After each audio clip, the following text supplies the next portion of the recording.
去年的大法官被提名人全部拢互立法院否决，总统府搁再准备要进行提名，嘛接受公开的推荐。司法院是推荐推杀国民法官制度，最高法院法官所属5顶4个人。法务部是推荐捌办过变革国务机要会已经退休的检察官陈瑞仁。检察官协会嘛有推荐人选哦，那么做伙来看卖。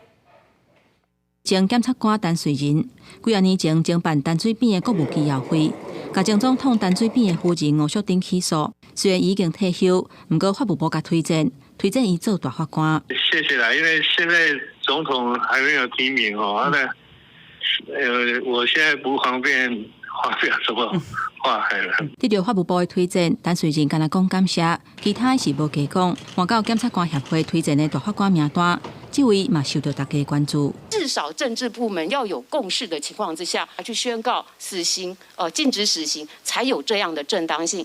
在死刑释宪案捌代表官方辩论，伊是高检署主任检察官林丽莹，对宪法法定的判决要求判死刑都要经过一致决，嘛捌质疑有争议。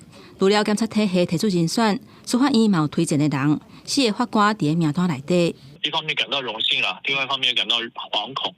因为这只是最高行政法院或是司法院的推荐，那最终还是由赖总统来做最后的提名嘛。包括最高行政法院张国芬、最高法院魏大良，甲所属5等的法官，拢去互司法院推荐。其中所属5是国民法官制度幕后推动的人。总的来讲，这些实务界的人在他们的岗位上原则上都是认真的，但是在历届的大法官里面，比较有进步思想的应该是学者出身比较多，反而是在实务界的偏向保守，但也不一定啦。头一批大法官被提名人，去年伫立法院全部拢去用否决。